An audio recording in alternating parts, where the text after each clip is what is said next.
Hello, this is question number 28 on stoichiometry.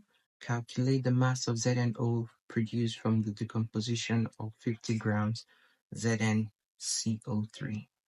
So what they're telling us here is that ZnCO3 would be decomposed and it would produce ZnO.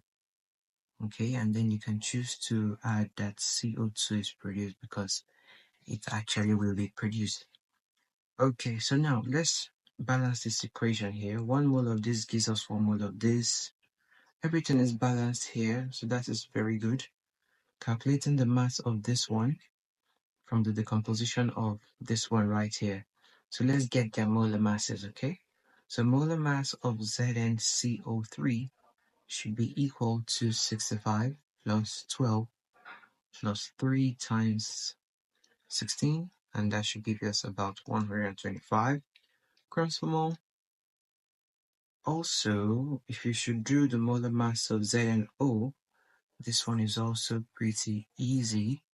Plugging in these numbers here, you would get 81 grams per mole. So you can tell that the number of moles of ZnCO3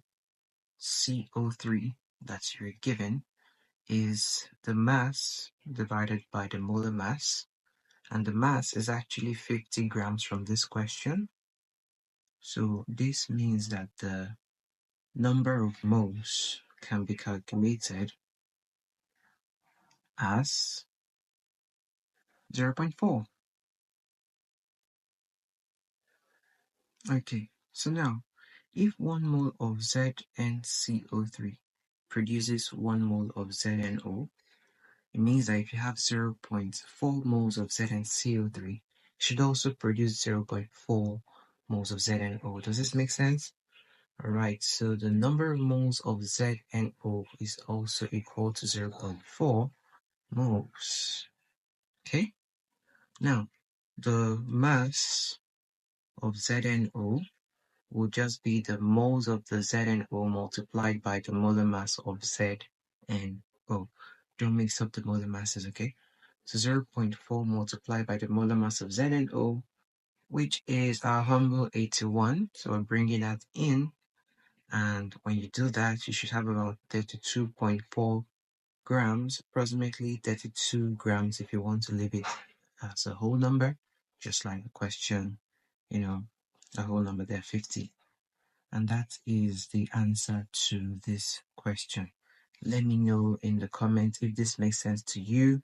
If this was helpful, give it a like to this video, and you can also comment, let us know what interested you about this particular question.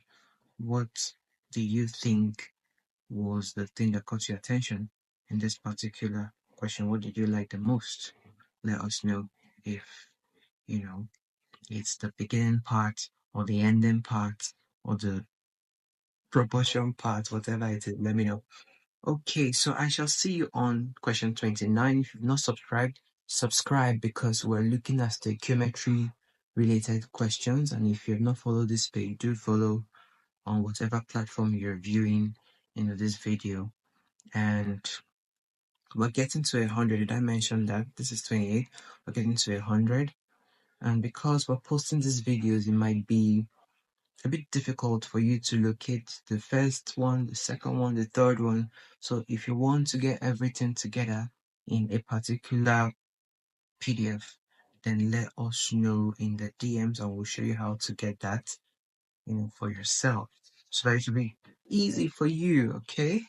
So that is that, and I shall see you on question 29, okay? Bye-bye, bye-bye, bye-bye.